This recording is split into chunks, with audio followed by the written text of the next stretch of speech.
नमस्कार, मानस मिश्रा वाली news nation में आप सभी का बहुत बहुत स्वागत करता हूं। बंगाल चुनाव के परिणाम आए, लेकिन परिणामों में सबसे बड़ा जो मेहनत था वो मोदी और अमित शाह के बाद कोई न कहीं योगी आदित्यनाथ का था।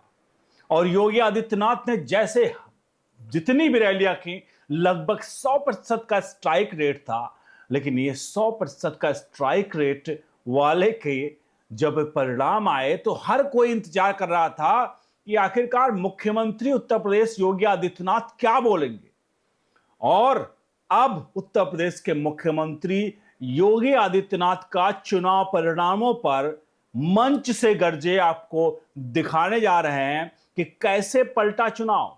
और ममता बनर्जी को बता दिया कि आखिरकार जिसने जो किया था उसे उसके कृत्य की सजा, कहते हैं ना, कर्मा बोलता है, उसे यही मिलेगी। और उस करनी का ही फल है जो ममता बनर्जी यहां पर भुगत रही हैं। तो सबसे पहले मैं आपको एक पार्ट दिखाऊंगा जहां पर उत्तर प्रदेश के मुख्यमंत्री योगी आदित्यनाथ ने चुनाव परिणाम पर क्या बोला है। लेकिन यह सुनिएगा, उसके बाद सबसे प्रमुख जहां पर मंच पर योगी आदित्यनाथ ने कैसे चुनाव परिणामों को पलटा है, वो 5 से 6 पॉइंट जिससे पूरा चुनाव पलट गया, वो आप देखेंगे तो आप कहेंगे वाकई में यूं ही नहीं। शुभेंदु अधिकारी जो सबसे प्रबल दावेदार हैं मुख्यमंत्री पद के लिए पश्चिम बंगाल के लिए, शुभेंदु अधिकारी यूं ही नहीं नतमस्तक हुए थे मंच पर उत्तर प्रदेश के मुख्यमंत्री योगी आदित्यनाथ का। आपको वो पॉइंट दिखाएंगे, लेकिन शुरुआत हम करेंगे और शुरुआत है यहां पर क्या कहा उत्तर प्रदेश के मुख्यमंत्री योगी आदित्यनाथ ने। पहले आप सुन लीजिए, कमेंट बॉक्स में अपनी राय प्रतिक्रिया जरूर दीजिएगा। एक सवाल आपसे पूछना चाहूंगा, वो सवाल ये है, आपको क्या लगता है बंगाल की जीत में क्या योगी को श्रेय मिलना, क्या ये सही नहीं है? क्योंकि लगभग है 100% का स्ट्राइक रेट है जहां जहां उन्होंने रैलियां की हैं। लेकिन सबसे पहले हम आपको दिखाते हैं योगी आदित्यनाथ ने इन परिणामों पर क्या कहा है। पहला पार्ट, फिर आगे बताएंगे, पहले सुनिए। रवि किशन की पसंद की चीज यहां पे बिकती थी बहुत अच्छे ढंग से। इन्होंने कहा था ना अभी बंगाल चुनाव में कि 4 के बाद खाओ, खूब खाओ, बोल रहे थे ना। और आज सुबह मुझे इसलिए लेट हुआ कार्यक्रम है क्योंकि इनके घर के बाहर काफी भीड़ लगी हुई थी, क्योंकि लोग बोल रहे थे कि हो सकता है इन्होंने बनाया होगा। और अच्छी सरकार जब आती है तो परिणाम भी लाके लेके आती है। देखो ना बंगाल में वहां की जनता ने कैसा जवाब दिया, वहां टीएमसी को एकदम सुपड़ा साफ कर दिया। जो भी जनता की उपेक्षा करेगा, विकास के नाम पर आने वाले पैसे पे डकैती डालेगा, गुंडों को प्रश्रय देगा, भारत की धरती पर सनातन का अपमान करेगा, उसका सुपड़ा साफ होना तय है। उसको कोई रोक नहीं सकता है। और बंगाल की जनता ने यह करके दिखाया है। मैं बंगाल की जनता का भी इस अवसर पर अभिनंदन करता हूं कि उन्होंने प्रधानमंत्री मोदी जी के मार्गदर्शन, उनके नेतृत्व पर विश्वास किया है। अब बंगाल सोनार बांग्ला बनेगा। और उस सोनार बांग्ला के लिए मैं बंगाल के सभी नागरिकों का अभिनंदन करता हूं, चुने हुए जनप्रतिनिधियों का हृदय से बधाई देते हुए, उनके उज्जवल में भविष्य की कामना भी करते हुए अपनी वाणी को विराम देता हूं।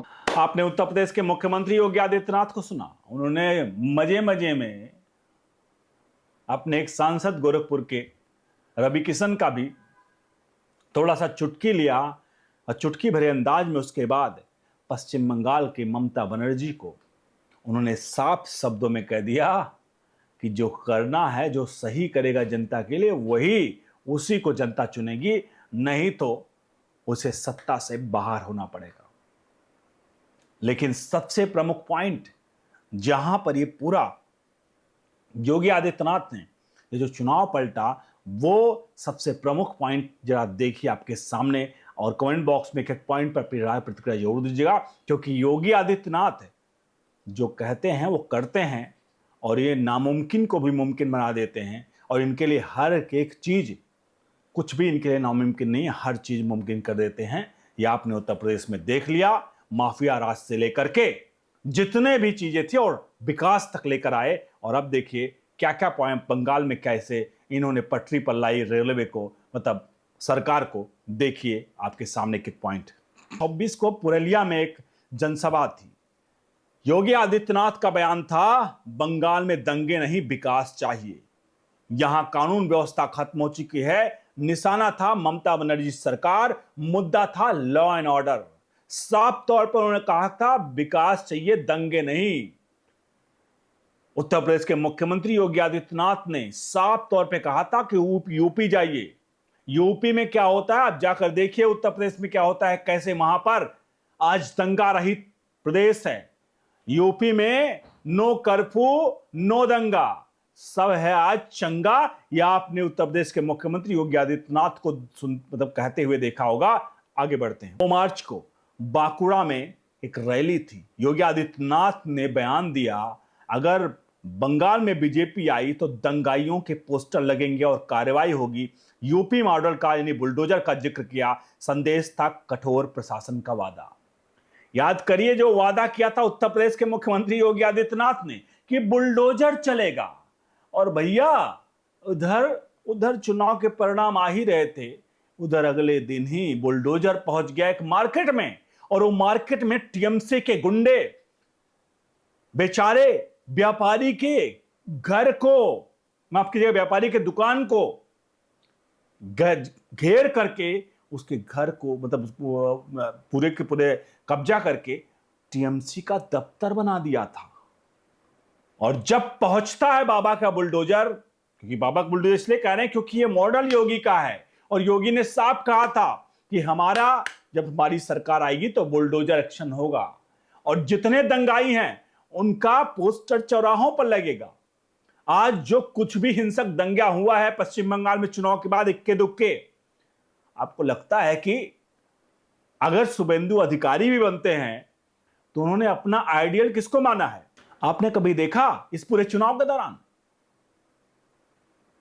कि योगी आदित्यनाथ के अलावा मोदी भी आए हों और शुभेंदु अधिकारी उनके सामने सशस्त्र मतलब पूरी तरह से झुक कर जमीन पर लेट करके प्रणाम किया था? केवल योगी आदित्यनाथ को। और आपको लगता है, इसलिए मैं कह रहा हूं कि योगी आदित्यनाथ वो उभरते चेहरे हैं जिन्होंने आज यहां तक पहुंचाया है पश्चिम बंगाल को। उन्होंने साफ एक तो पॉइंट तो मैंने बताया, उन्होंने साफ जुम्मे की नमाज को लेकर भी कहा कि यूपी में अब सड़कों पर नमाज नहीं होती है। इसको लेकर भी योगी आदित्यनाथ ने भरे मंच पर कहा था कि यूपी में अब सड़कों पर नमाज नहीं होती है। यूपी में किसी प्रकार के साफ तौर पे योगी ने कहा कि घबराइए मत, अब पोस्टर्स लगेंगे। आपने देखा होगा सीएनआरसी और बहुत सारे जगहों पर दंगे यूपी में हुए। कुछ लोगों ने सोचा कि चलो दंगे कर लेंगे, लेकिन योगी बाबा ने कहा ठीक है कर लो दंगे। पूरे शहर भर के चौराहों पर पोस्टर लगाए गए पत्थरबाजी करते हुए दंगाइयों के। उसके बाद बेचारे हाई कोर्ट पहुंचे, सुप्रीम कोर्ट पहुंचे, बुलबुलाए कि राहत मिल जाए। और अब जाकर के उत्तर प्रदेश के मुख्यमंत्री योगी आदित्यनाथ का ये कारनामा, और योगी ने साफ बता दिया कि जो जनता के लिए करेगा वही सत्ता में रहेगा, नहीं तो जितने भी कठमुल्ली संस्कृति है वो कठमुल्ली संस्कृति अब नहीं चलेगी। ये भी योगी आदित्यनाथ ने पश्चिम बंगाल के मंच पर ही कहा था। आपसे सिर्फ इतना चाहेंगे कि आपको क्या लगता है कि योगी आदित्यनाथ आने वाले समय के भावी प्रधानमंत्री क्या बनने वाले हैं क्या? क्योंकि जिस तरह से उनका वर्चस्व बढ़ रहा है, कमेंट बॉक्स में लिखिए। और कैसा लगा पश्चिम बंगाल जीतने पर योगी आदित्यनाथ का कितना योगदान था, उस पर जरूर लिखिए। बने रहिए ओनली न्यूज नेशन के साथ। बहुत बहुत धन्यवाद।